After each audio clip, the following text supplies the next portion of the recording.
Good evening. I'm Barbara Rossner, founding editor of the New Bedford Light, a nonprofit, nonpartisan news outlet here in the city.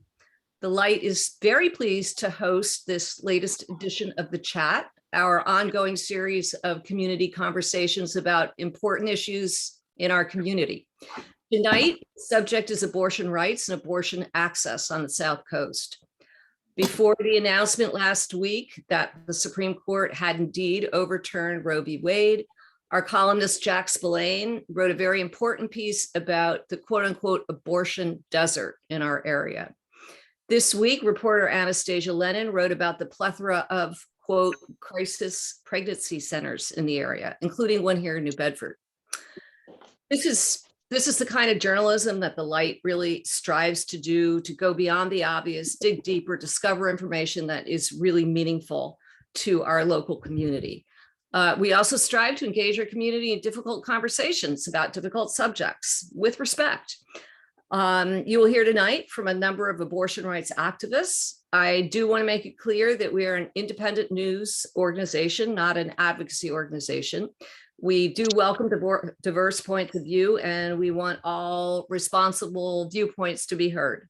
Having said that, I'm going to turn it over to Jack Spillane, who has done really groundbreaking reporting on local abortion access and many other topics here on the South Coast. Jack will introduce our panelists and get the conversation. Take it away, Jack. Thanks, Bobby. And I want to thank our 6, maybe 7 panelists who have agreed to join us tonight. I thought it was important to do this forum because we often hear from women leaders at the national level and at the state level, but we don't hear at the local level as much. And so I thought it was important to hear what people are thinking on these national issues at the local level. And we have a great panel here tonight who I'm going to introduce now. First, we have Lee Blake. Lee is best known for her work as an educator, writer, and activist connected to New Bedford's Black history, but Blake is also one of the original 1971 founders of the New Bedford Women's Center. The center was created as a hotline for information about birth control and reproductive health issues when abortion and information about it was illegal in Massachusetts. Blake and other local women in the 70s organized to fight state laws that prevented single women from accessing birth control information. The New Bedford team was known as the Kitchen Table Women, and it assisted local women who wanted abortions in obtaining them in New York before they were legal in Massachusetts. Also joining us tonight, we have Margaret Drew. Margaret is an associate professor at UMass Law, where she teaches human rights at the Home Clinic. The clinic focuses on human rights abuses within the United States. Much of its work is focused on gender-based violence, particularly intimate partner abuse. In addition, the clinic has a project that addresses reproductive rights. Joanne Murray. Joanne is the executive director of the Women's Fund South Coast. She is the founding director of the Madeleine Corbell Albright Institute for Global Affairs at Wellesley College.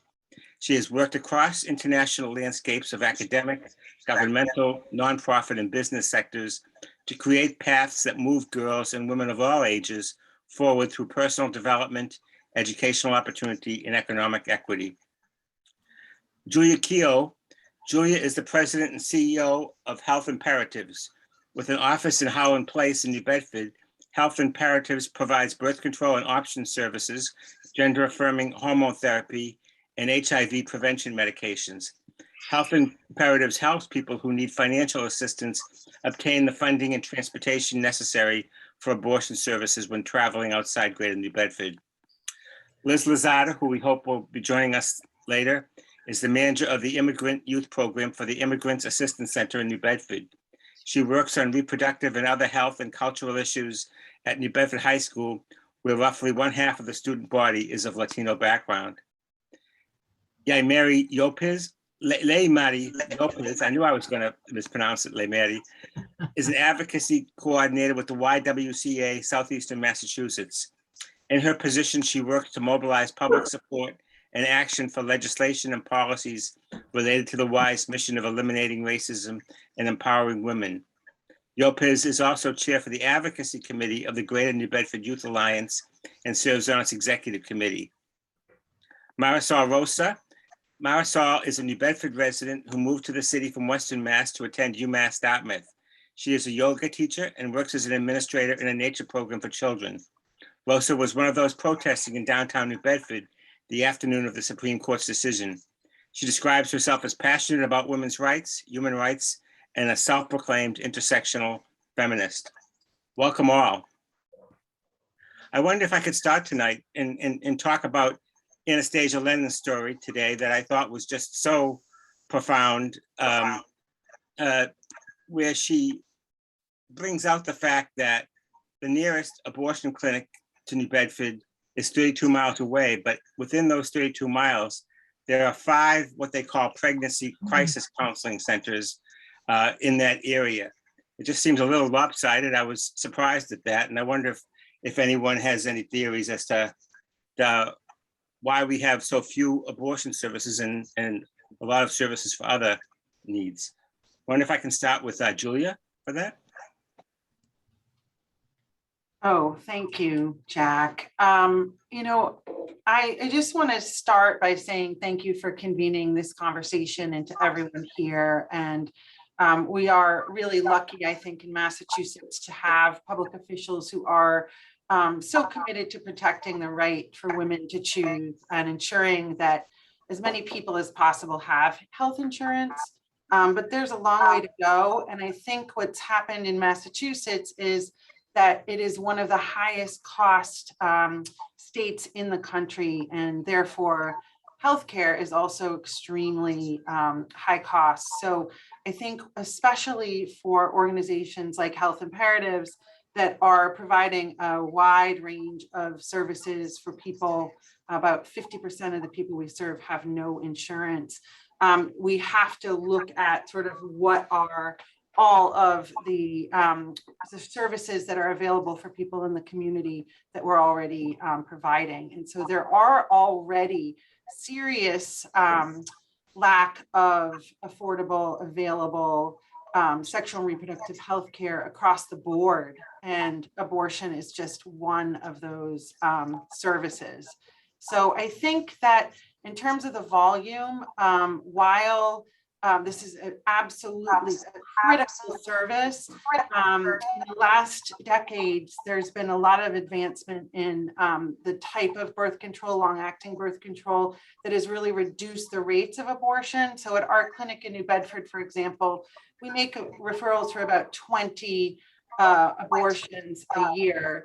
But we provide long-acting reversible contraception for 5 times that in a year, and then all the other types of birth control. So I think Massachusetts is one of those states where, while we're so expensive, we still get funding for low-income people based on the federal poverty level. So that means in order to qualify for Mass Health, for example, which is what low-income people rely on for healthcare, you don't take into account cost of living.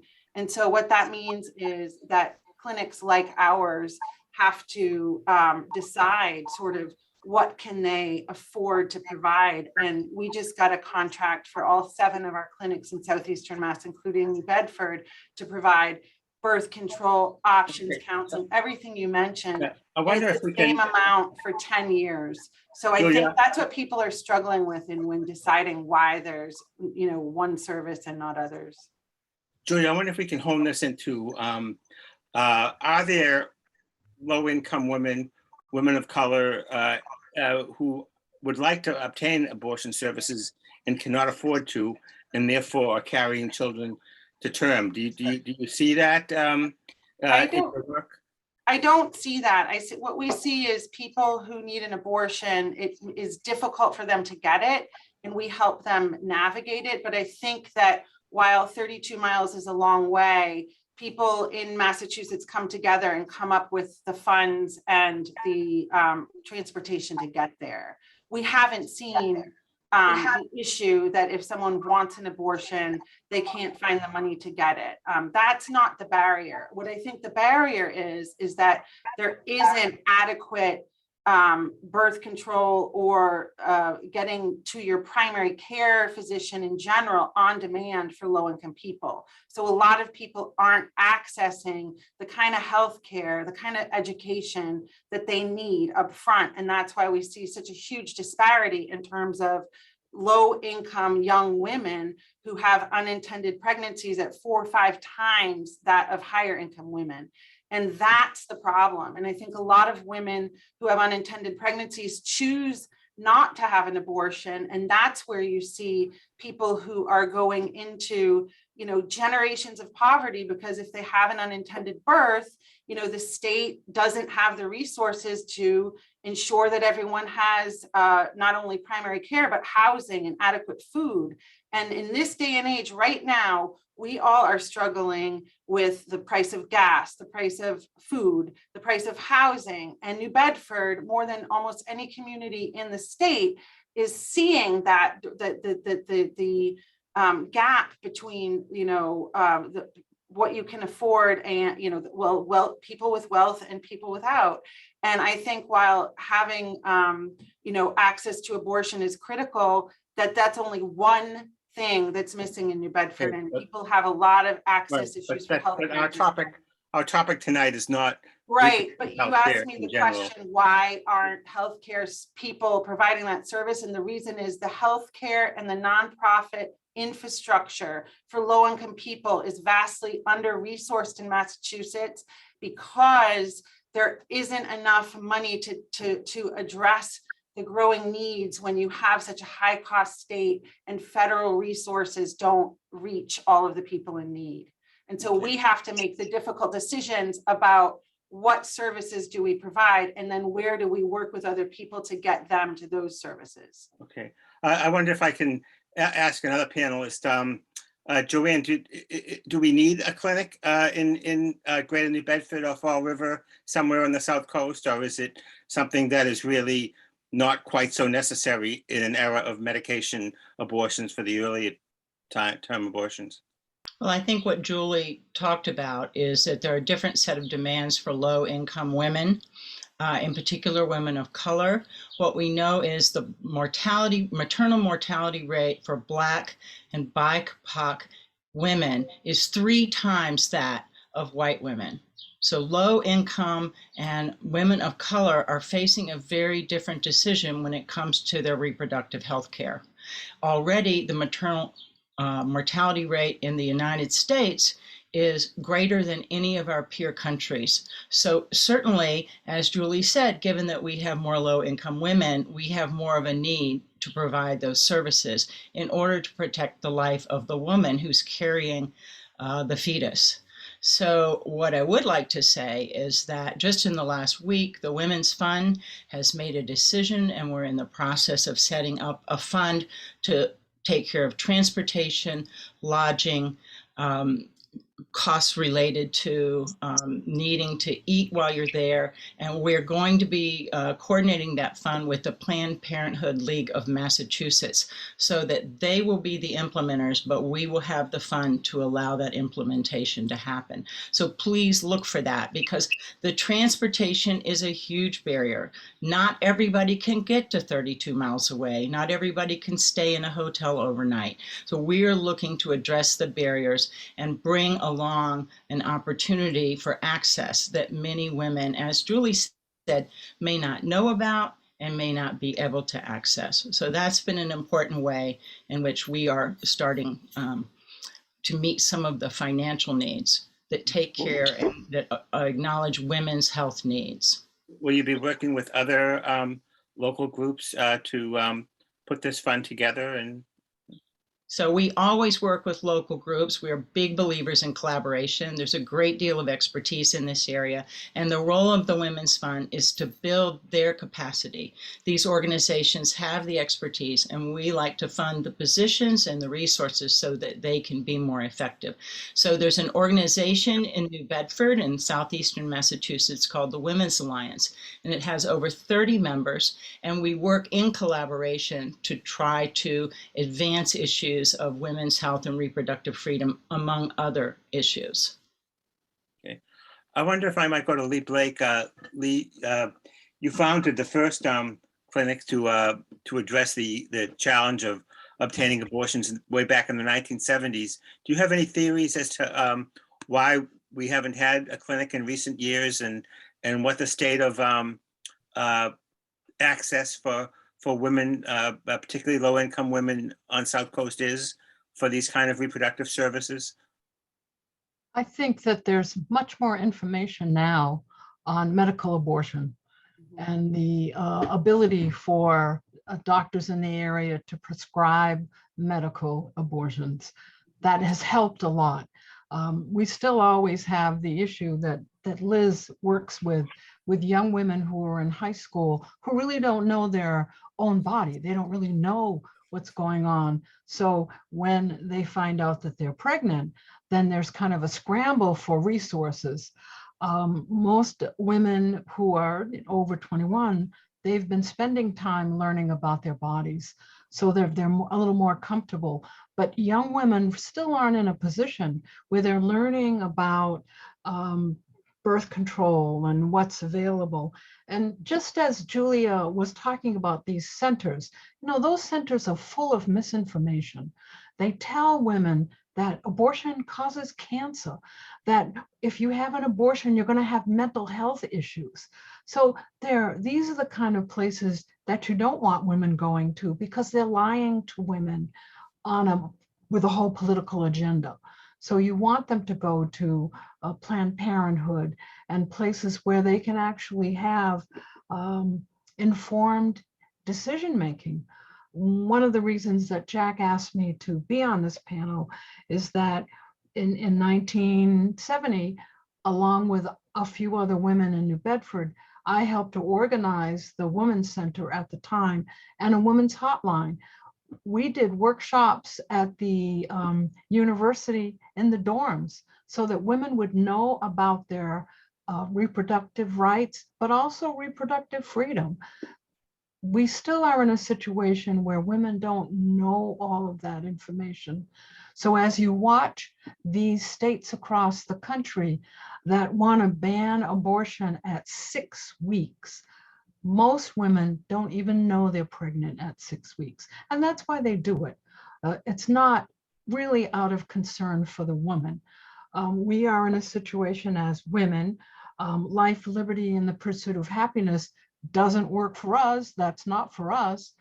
And the other thing is that by taking away our bodily autonomy, by forcing us to have pregnancies, we're in the situation where we're second-class citizens. And that's one of the things that really bothers me, besides the fact that this does not happen to men. Men aren't losing anything. No one's taking men for DNA tests to see whether or not they fathered children and then make them pay for the children. Of course, that would not be going over with our legislators, who are predominantly white and male. I think it's worth remarking that 4 of the 5 justices that voted to overturn Roe versus Wade were men. So it does make you think. I'd like to go to Margaret Drew. Margaret, you'd like to weigh in on this topic? Yes, I would like to say, first of all, I think that the women in the New Bedford, Fall River area have done a fabulous job on coordinating for women who need abortions. And I'd also agree that these so-called counseling centers are full of misinformation. And I know a bill was filed today to control, set some standards for those organizations, because they lie to the women who are coming into them. I do want to add, however, that when we go further down the coast, there's no abortion clinic on Cape Cod. So for women there, if they need a surgical abortion, that's at least an hour and a half, if not 2.5 hours, to obtain one. And for women who are without resources, that means both emotional support and finances. That means no daycare to take care of the children while the mother is traveling, no funds for gas.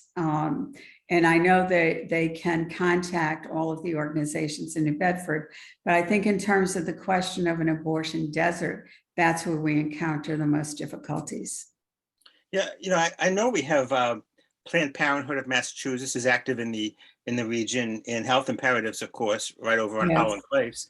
But I do wonder if everyone who needs to be reached is being reached, and if some women are ending up in these pregnancy crisis centers because they don't know about Health Imperatives of Planned Parenthood, and whether we are reaching everybody. Is there more that could be done?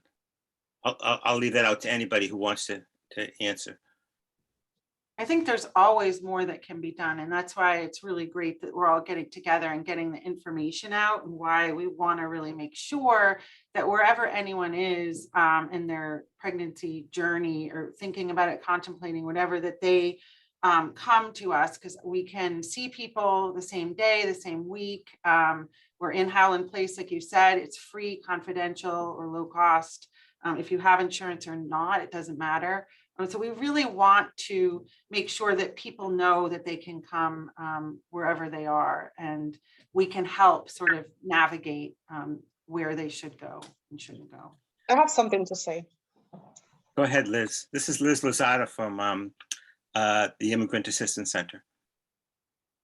So I think that part of the problem of why many women are not reaching out to get an abortion, or they're not aware of where the clinics are located or the resources that are available in the community to get them to where they want to be, it's because there's not enough awareness. And the reason why I think this is because, for example, we have a high population of Hispanic. The Hispanic population in the community is growing rapidly. That's number one. And this population of new immigrants are not highly educated people. We know that. They're not highly educated. They don't know about their rights. They don't know about what's out there. They don't know about what their options are in terms of birth control, and in terms of, can you keep the child? Can you get an abortion? What are your choices as a woman? And this is part of the problem. This information is not getting to enough people. This information, it's not targeting the people that we want to target. And therefore, they don't know that this is an alternative. They're not aware that having an abortion, it's an alternative, it's a choice. And they can make this choice, it's their body. And they can also make the choice of using birth control. So there's too many layers to this topic. Everything starts with birth control, sexual reproduction information, creating awareness, educating the community about what their options are, about birth control, about abortions. This is still a stigma nowadays, especially with we have a very diverse community in the city. So in this population, within this population, and these demographics that we have in the city of New Bedford, this information, it's still kind of like in the shadows. So I think that it needs to be advertised, and we need to start counting how many people, are really interested. How many people are actually can benefit from this? Who is aware? Who's not aware? And until today's date, I'm still learning from some of my clients, especially young girls, that a lot of the people that I work with, and I'm not saying this based on what I'm supposing that it's happening. I'm saying this based in facts about what I'm hearing from clients and the population that I'm working with. They are not aware. Believe it or not, they're not aware that abortion, it's an option. That's number one. So because of the low demand, because people are not aware, this is one of the reasons why we don't have access or a clinic in this area. So we need to start, and one of the other reasons I think it's because whenever we talk about controversial topics like this, That's always going to be people who will oppose to this. So as we know, this is the reason why this decision was made. So they want to make this hard to access for the people who really need it. And as we know, New Bedford and Fall River are cities in which the demographics are very diverse. So they don't want this to get to the people that actually need it, because that's people who are pushing for this to go away, for this not to happen. So I think these are two of the reasons why, we're still struggling with this topic, unfortunately. So Liz, Jack, is one of the problems that there aren't enough Spanish-speaking outreach workers to reach the women that you work with? I know you work at New Bedford High School. Is that one of the problems? And I'd like to ask Lamari the same question, because I know you work with the same population, Lamari, low-income women. First Liz and then Lamari. I think it's not because there's not enough Spanish-speaking staff working in the community, people working in the community. I think there is. It's the fact that this information is not getting out there. Having an abortion or is still a very controversial topic. It's still a stigma in many cultures. And not just that, but I don't think this information, it's being advertised, to be honest. No one goes to the schools or to community places to talk about abortions. I haven't seen this. So here we are in a group trying to figure out why this is not getting to the people that need to know this. And it's simply because it's just not, it hasn't been advertised. People are still afraid to talk about this nowadays. They're still afraid to touch this topic. It's a very sensitive topic. And I believe that culture plays a huge role in this. And specifically with the immigrant population, because they're here. This population is growing rapidly in New Bedford. So they are here, they don't know about their rights. They don't know, a lot of them don't know what STDs are. They don't know what the birth control options are. They get discriminated by their own families, by their own communities, if they even think about the abortion topic. And not to mention the fact that they're not aware that abortion, it's a choice that they can make. They don't know. A lot of them don't know. Liz, at the recent Leadership South Coast forum on the same topic at the Whaling Museum, you spoke very movingly, I thought, of the pressures that many young Latino women face within their own families and their own friends in their circle of not to have an abortion, and cultural reasons why they, even if the father of their child is a relative or someone who has raped them, to not talk about this. Can you talk a little bit about that? Sure. So in the Hispanic cultures, because it's not just one culture, it's cultures. Especially in Central American, based on my experience working with Central Americans for about 10 years now, it is religion and men play a huge role. Religion, because they believe that having an abortion is a sin, it's completely wrong, and you need to have the child regardless of the consequences. That's number one. Number two, the reason why men play a huge role in the families, it's because it doesn't matter how that man is. Men are always viewed as superior as opposed to the women. And we believe that this only happens in the Middle Eastern and other countries on the other side of the world, but this happens very close to us, actually.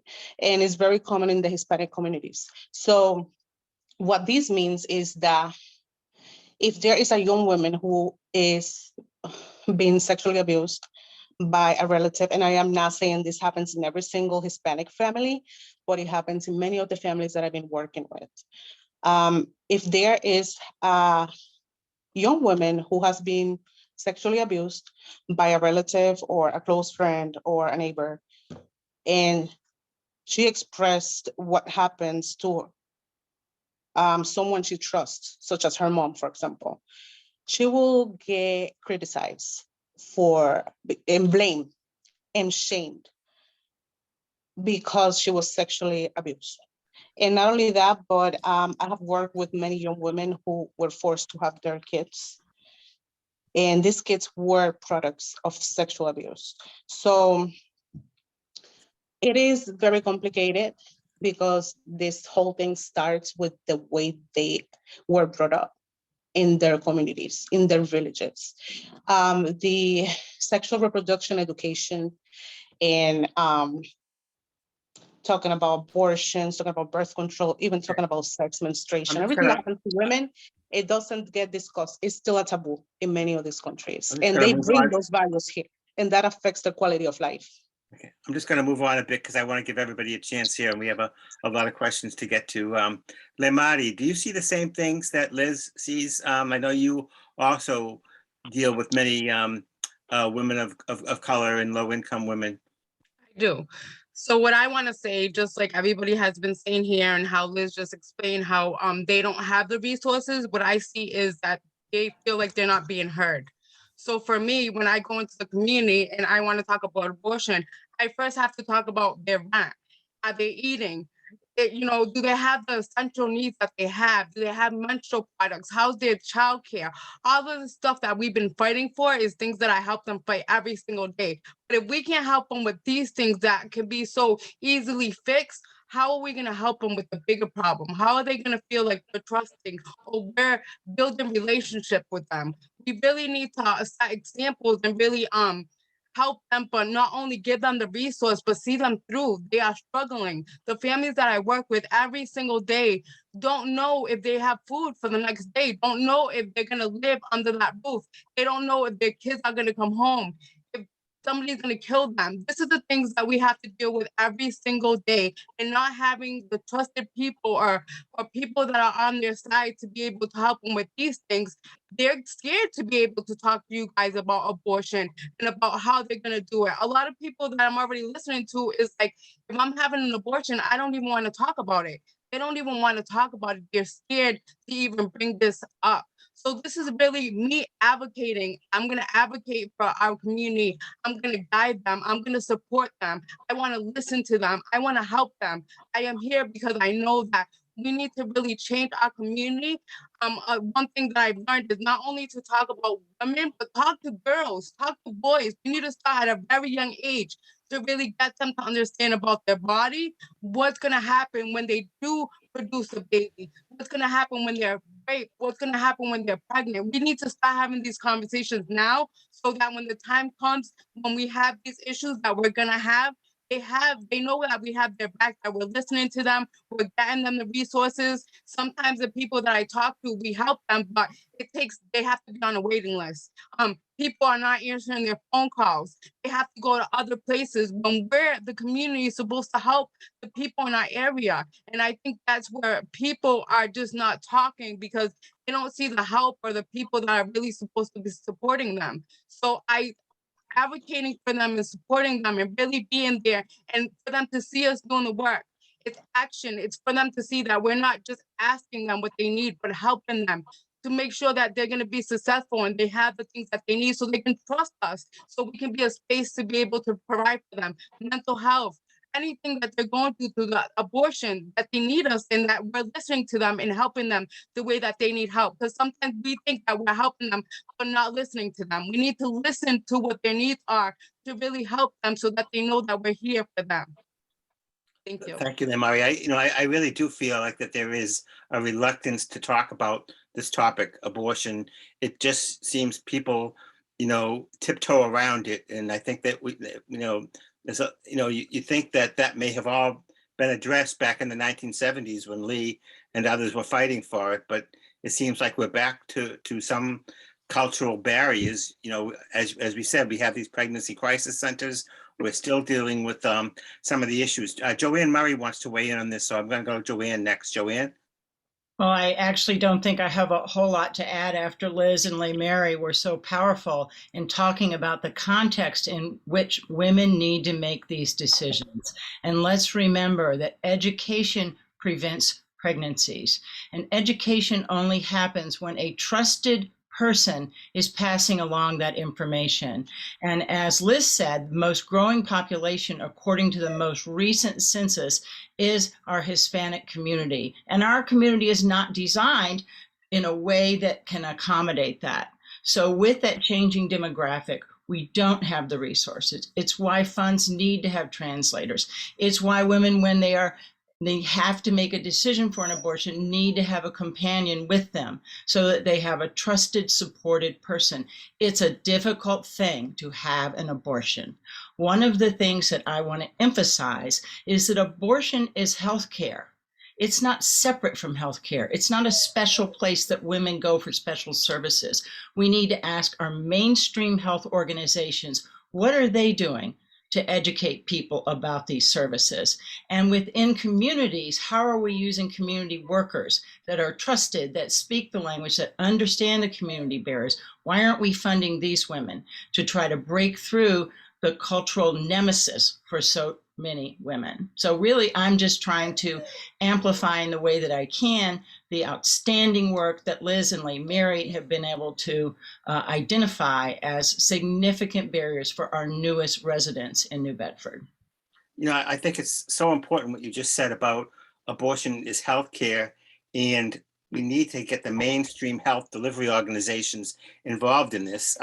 South Coast Health, the largest community hospital group in the region, does not deal with this issue. Even Greater New Bedford Community Health Center, because of some of the restrictions on federal funding, finds it difficult to deal with this issue. I feel like there's this silence among the mainstream health organizations, and the splinter groups and the volunteer groups out there doing the best they can. I want to move on to Marisol Rosa, who I expressly invited to be in this forum because I wanted someone young. But before I do, I wanted to ask Joanne, before I go to Marisol, are you finding that people are receptive to donating to a fund, to a fund to help local women have better access? So what I can say is that in the last week, without advertising anything, we've had $1,000 come in. And that is with no announcement of a fund. And that also includes that we picked up over 80 new people in our database. So women are giving $5, they're giving $50 and $100. They're giving what they can. And they're speaking with that money, but they're also wanting to be more connected to be able to promote advocacy like Leigh Mary is doing, to be able to stand up, because they realize that this is not an issue just for those women who've been volunteering from the beginning of time, it seems, like myself at 63, like Lee Blake. This is an issue for young women who are currently facing it to also become activists. So yes, I think with the announcement of this fund, and let me have 1 minute to say that you can go to our website and get a link to that fund, and you can go to Instagram and get a link to that fund. And that money's going to go directly to aid for women who need to make the choice of an abortion. So yes, I do feel that we are going to get a very strong and heavy response.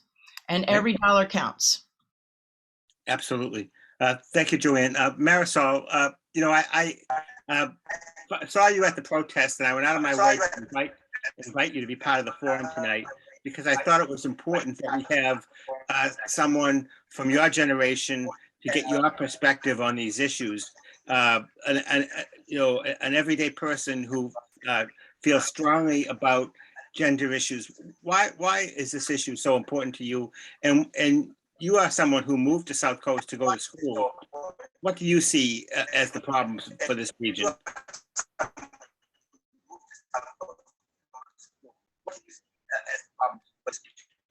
A lot of it, I think, has to do with the resources, like Mary had pointed out, and Liz.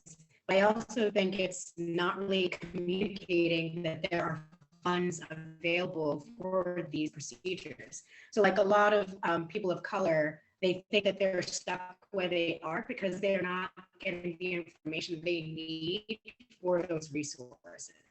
They don't know that there are whole funds available to help them from point A to point B of the entire process. They're worried about the cost.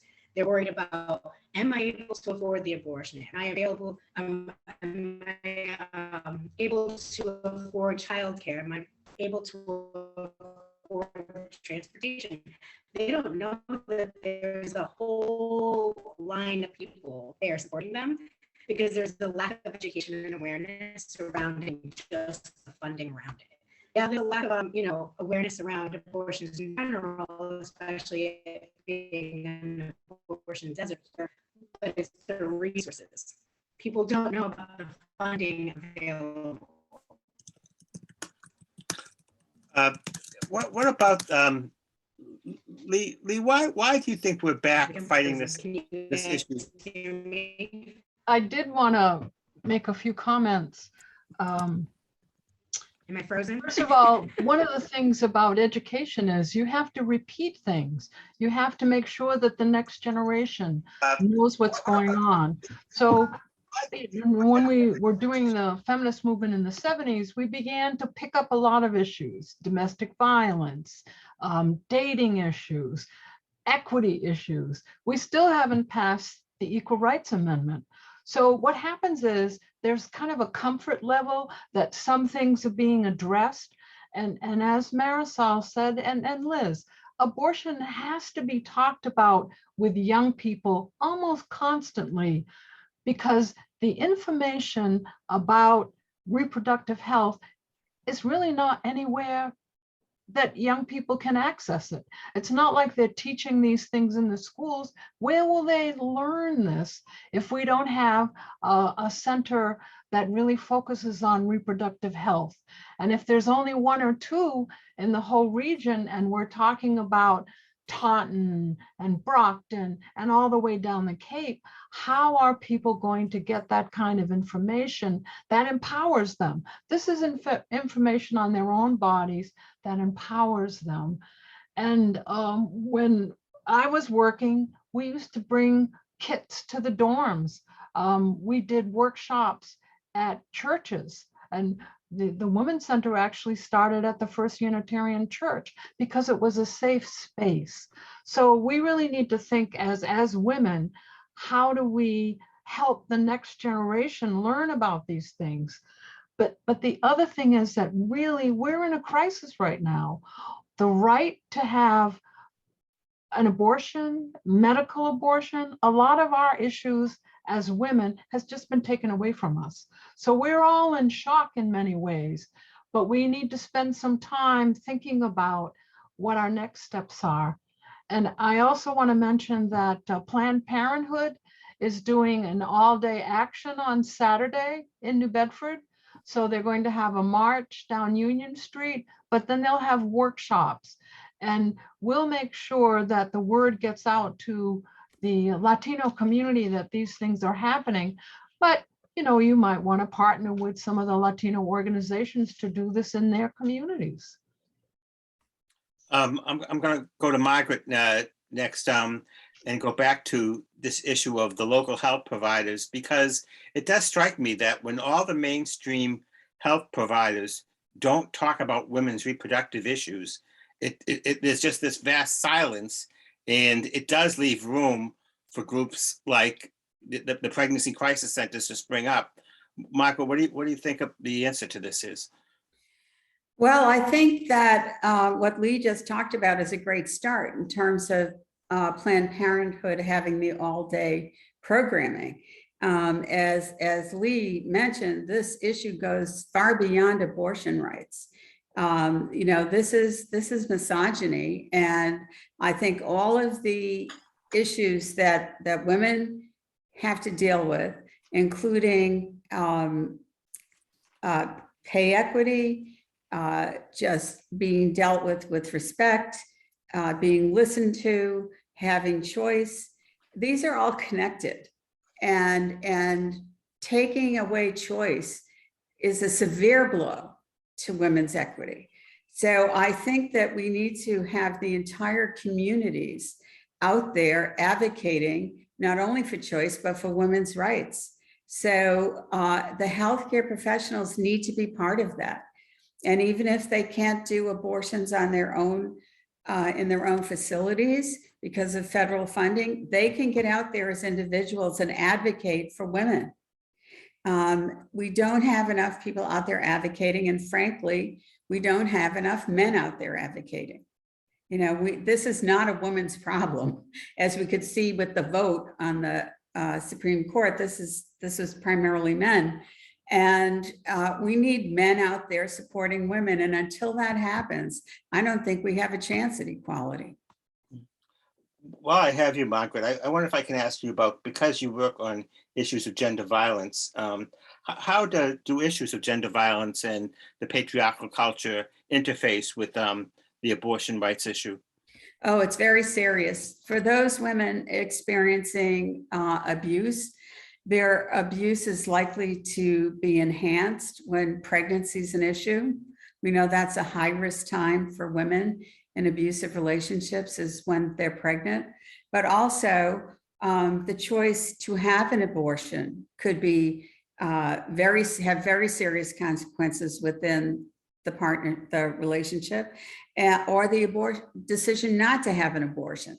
So their safety literally depends upon whether or not they can exercise their choice without interference from their intimate partner, and also whether or not they're going to endanger themselves and a child, depending upon what that choice is. So these issues all come together, and it all comes together with the economics also. We've talked about women who are poor, can't afford abortions, can't afford transportation. Thank God the agencies we've talked about tonight are helping. But this is all connected. And the blow to women's right to choose their own health care is indicative of the general mood in the country towards women.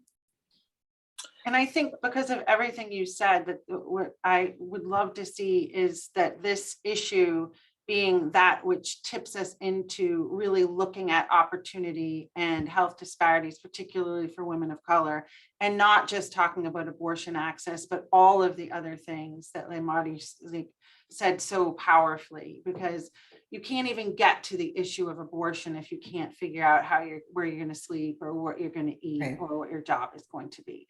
And the other part of that is that the birth rate for the unintended births are so much higher in communities, or low-income communities, or disproportionately people of color, because of a lack of other opportunity, not adequate education or adequate jobs.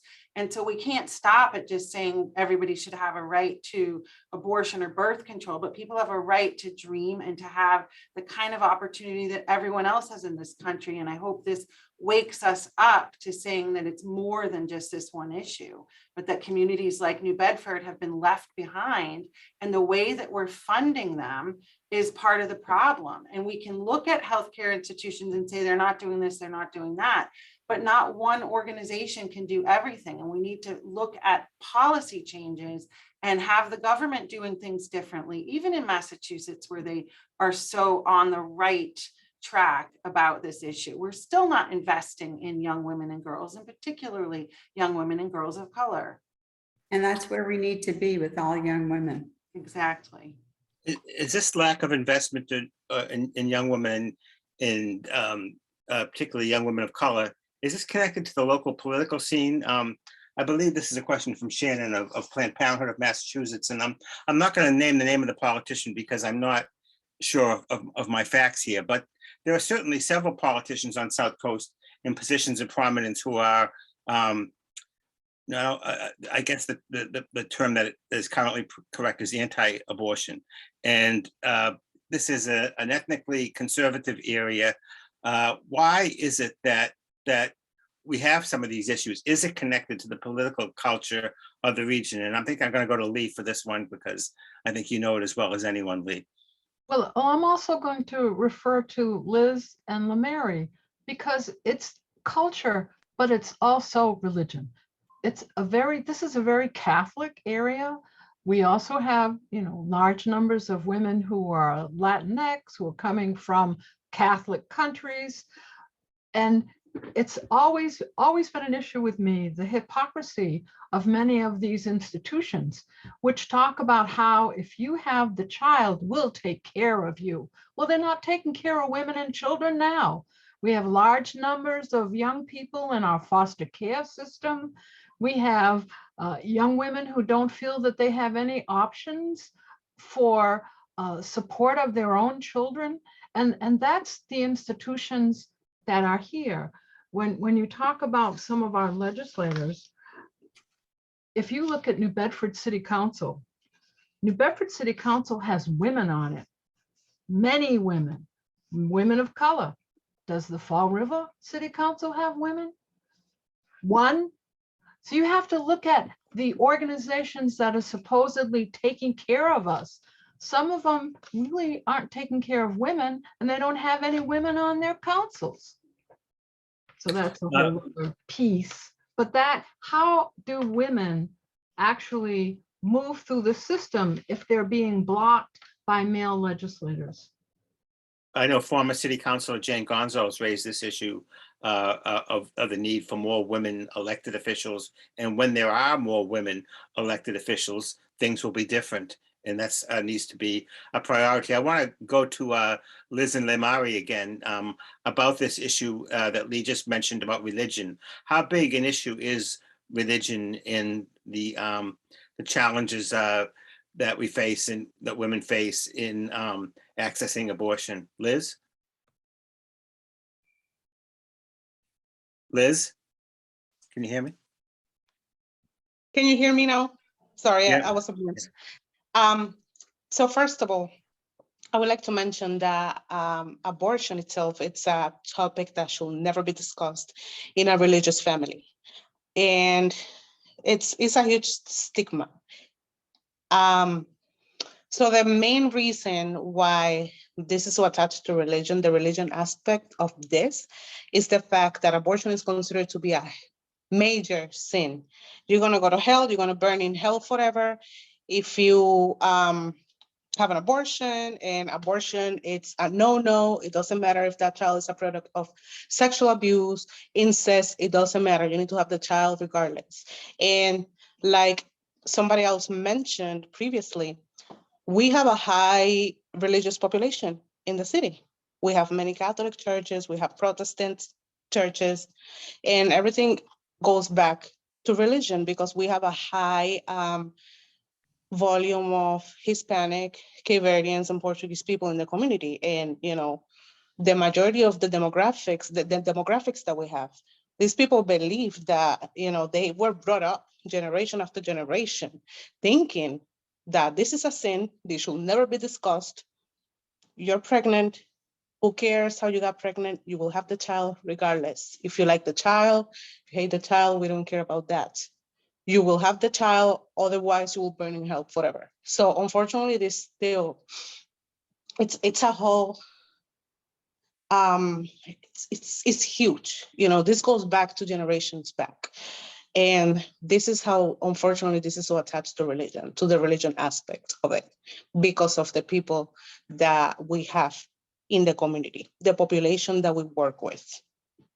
When you encounter these beliefs and attitudes, what is the approach you take with these young women? I try to educate them because that's the number one thing that we have to start doing now. And I cannot stop saying this. We have to educate the community. We have to listen to the community because first of all, we cannot educate someone if we don't listen to what their needs are. We have to listen to them and then we have to educate them. We have to bring this message. We have to start working with young women, and not just women, young people in general. And we have to create awareness about what their options are. We have to let them know that this is an option, that in here, in this country, they can have this option. This is an option that they don't have to live with this for the rest of their lives. And at the same time, respect their beliefs. I try not to touch the religious subject at all.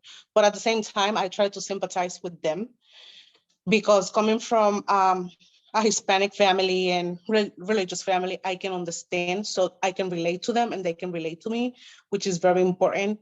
Be culturally sensitive is definitely important when it comes to this subject, because once they can relate to you, they can share, they can trust you, they can build a relationship with you.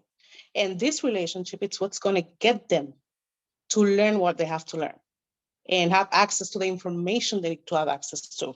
Because if this relationship, it's not there and it hasn't been built, they will not share anything. They will just shut down completely and they will not listen or exchange any information. So I think that that's crucial. It's crucial to educate the community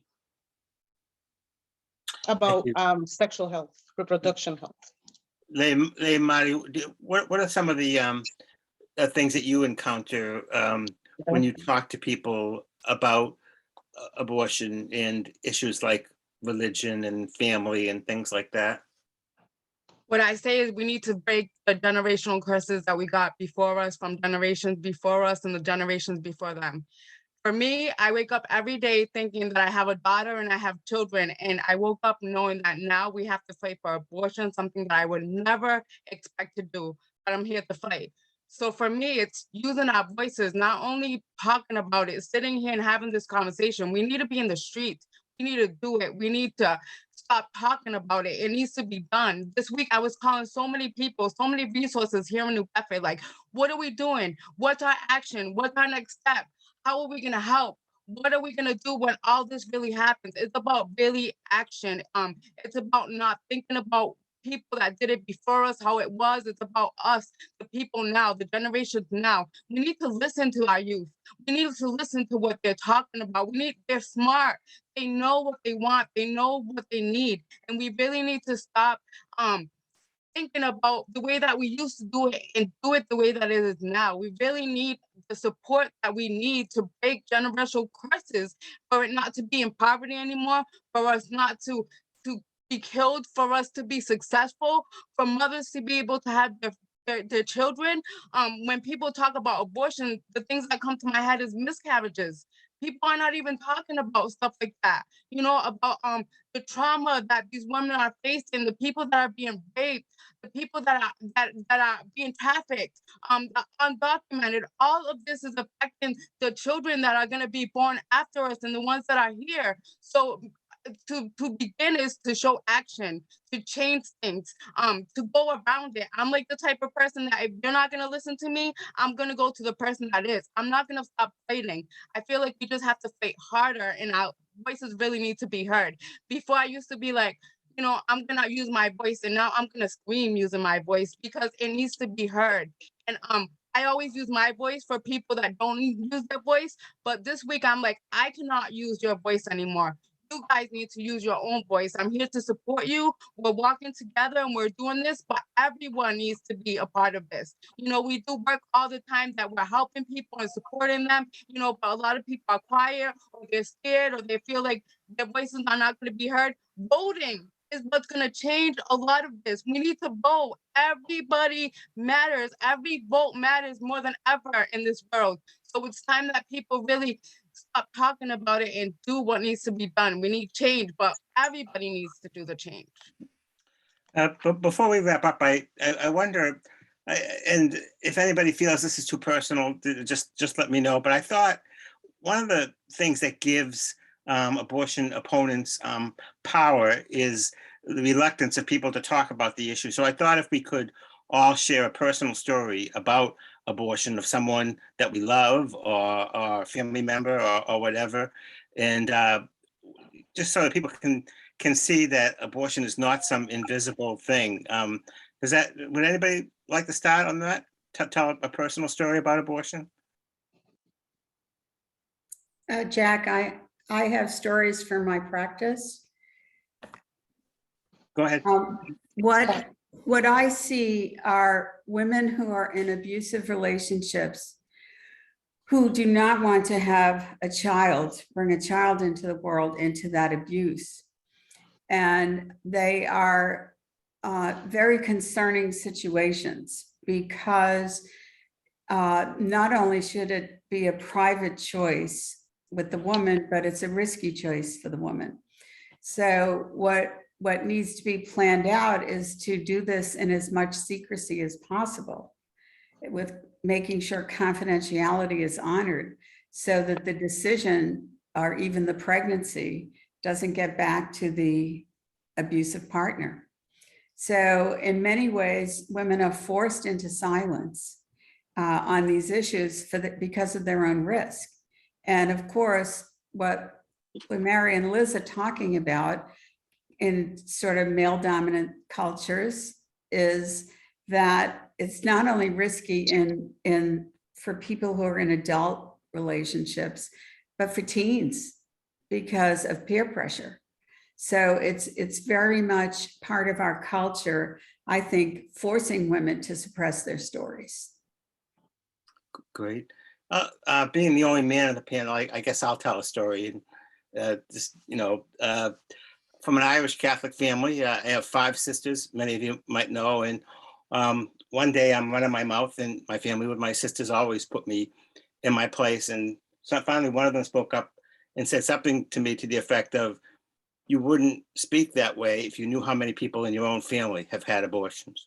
So I think that showed to me that abortion is not something we think it's a certain kind of person or a certain kind of woman, and it's not. And so I just thought I would say that. Anybody else who wants to share, you're welcome. I want to share something else. I'm sorry. Liz? So this is kind of like a different aspect on how we view abortion on its own. Abortion is a very broad topic. It's very broad because the consequences of having a child, I know I mentioned this in the last panel, but I want to mention it again. What are the consequences of having a child as a result of sexual abuse? These consequences of having a child, this child can become a substance abuse user. This child can be extremely traumatized knowing that he was the product of sexual abuse. This child can be abandoned. This child can be abused by his parent who dislikes him, his mom who dislikes him because he's the product of a sexual abuse. What are the consequences of forcing a woman having a child she doesn't want to have? What are the consequences of not having accessible abortion clinics in the area? Many of these women are having kids that they don't want to have as a result of sexual abuse or whatever happened to their lives, but they are not given the choice, which is the most important thing. They are not given the choice, or they think they don't have a choice. So they are forced to carry the child full term. And how is this going to affect us as a community, as a nation? This will, financially speaking, substance abuse, we know this is a huge issue right now. Mental health is another issue. Homelessness, suicide, murder. So all of these things can be caused by not making one choice, because this child will be the product of a sexual abuse or an unwanted child. How is his quality of life going to be? Mm-hmm. And how is this going to affect us? At the end of the day, the government is going to end up paying, and each one of us, including the people who are against this, will have to end up paying this for all the consequences of all these unwanted kids that will be out there in the hands of the system, suffering from substance abuse, homelessness, abandonment, abuse at home. And this is not free. This will cost everyone money, because we know this will exhaust the system, and it's happening already. We're dealing with many kids at the school who have been product of mothers who were forced to have these kids, or who thought they didn't have an option to have an abortion. And right now, these kids are in the system, and they're costing everyone money. So if they think that by preventing women from having a choice will be beneficial to them or anyone, they're completely wrong about this. Because this is, at the end of the day, the consequences of raising kids like this or having kids like this and eventually becoming adults in our society will cost more money. And it will have more negative consequences than making a choice on time. So that's all I have to say. Well said. Lee? Well, I would just like to also say with Liz, what about the women's lives? What about our lives? I'm past childbearing age, but I look at my nieces and I look at my friends' children. And again, the whole idea is our rights as women are being taken away from us. Our ability to plan our lives is being taken away from us. I had an abortion when I was 19 because I had a scholarship to college. And at the time, if I didn't take the scholarship, I wouldn't have gotten able to go. So that's something that I did. But I also had friends that did that. We made choices about our lives. I did not want to be in a situation where I couldn't take care of a child, and also that I had sacrificed my future. So now I, of course, have degrees and things like that. But that was a decision I made, and I had a right to make that as a woman and as a human being. We're being forced to do things that just are unacceptable in the country that we live in, and really in the world. That women don't have a right to make their own decisions. We can't plan our own futures because some guy, some man, a group of men decide that they want to punish us and have power over us. That's a powerful story, Lee, especially anyone who's familiar with your career and your achievements. Lemari, would you like to say something? Yeah, I just want to say in general, every day people are having abortions every single day, whether it's their choice, whether it's something going on with their body, whether it's something going on with their baby, whether it's something that happened because it needs to happen. Abortion is not going to go away. It's just going to become unsafe now. It's going to be something that people are going to be scared to talk about. They're going to be scared to get the support. It's going to our rights are taken away. So like now what? We're always fighting. It's like they're getting tired. I feel like a lot of people are going to commit suicide. There's going to be so many things that we're not even thinking about that's going to happen. So how do we stop that? We really need to figure out what is it that how are we going to give them mental health? How are we going to give them counseling? Not only am I an advocacy, but I'm also a doula.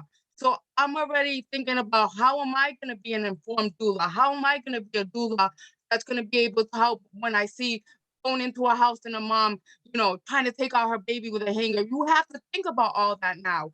It's going to be like something that's going to happen every single day in somebody's home. So we can't ignore it anymore. We really need to talk about it, address it, and like I keep saying, show action. It's something that's not going to go away. It's just now it's unsafe now. And we really need to see how we're going to be able to save our moms and our babies. What was that term you just used, Lemari? Gula? Which one? A gula? Doula. A doula. So I'm a doula as well. What does that mean? So a doula, I am not medic. I am there to be able to help like a caregiver. I am there with the midwife. I am there with the doctor. So I can do everything. I can support physically, mentally, spiritually, but I am not medicated to be able to give medication. I can be there through the pregnancy. I'm a postpartum doula. So I am there to give support and to really help advocate for her body, to the doctors, to the family, to get what she wants, her rights, and for her to be understood when she needs it the most, so she can have the healthiest pregnancy and child that she can. Marisol, do you have some closing comments? Yeah, I guess my biggest concern would be if the nonprofits in the area, the ones that are funding the transportation and lodging and from point A to point B, carrying out this procedure, if they're going to be able to meet the demands. Because as it is right now, like I feel those resources are spread really thin, and it's dealt with on a case by case basis. So if we're going to expect a lot of the state people coming in, I feel that might put a big strain on the resources we have for South Coast women. And that's what makes me fear for my friends and my family out here, is that people that may need it here may not be able to have access to it because out-of-state people are coming in and they might have a more dire need for that procedure. Yeah. And as it stands right now, the National Abortion Fund could only meet about 65% of the needs of their callers, and that's not very much. So that's my biggest concern living out here. But also I've known other people to have abortions, and it always stems from not having enough resources or support. I myself had to do a little bit of fostering for about 3 months, and I did it by myself as a single foster parent. And I can honestly attest to the struggle that it is to be a single parent. And there's not enough support, and there's not enough resources, even as a parent of, of the state, if you will, getting support from the state still wasn't enough for me to be able to take care of her. And that's a really big fear of all these women that could have all these opportunities out in front of them that will just be taken right from them because they'll be forced into pregnancy. And it's a really big deal. It really curbs everything. It stops everything in its tracks, and it stops you from actually getting to be able to move in your life and expand the way that you want. That's why I think what the Women's Fund is doing is so important, and why the mainstream health organizations really need to step up. Margaret, you had some things you want to? Yes, I'd just like to add that on the legal side, I'm assuming most providers know that if you have a girl under 18 who needs an abortion, there is what's called the judicial bypass process, where you don't need parental consent, where a lawyer can accompany the young woman to court and argue why the court should authorize the abortion without parental consent. So that's available. But I also want to add, in terms of making women's lives even more difficult post birth, is that if you are raped and you have a child as a result, that rapist is going to get access to the child. I mean, even in Massachusetts. So some states, there have been cases where custody has been granted to the rapist, but in Massachusetts, while custody may not yet be granted, visitation, the father has a right to the visitation, no matter what the impact is on the mother. So this is another example where the mother may be forced to deal with the rapist for 18 years and under horrific circumstances, to her huge detriment on mental health, and yet she's not protected. That's just an astonishing fact. How can we change that law, that a rapist has access to? I think we need a law that says there's no access to the child without the permission of the mother. Sure. Julia, do you have some closing comments you'd like to make? Yeah, I do. I just think that this is a really sobering conversation, and I've had a lot of sobering conversations over the course of my career, and usually I try to find the silver lining, and it's getting harder and harder to do.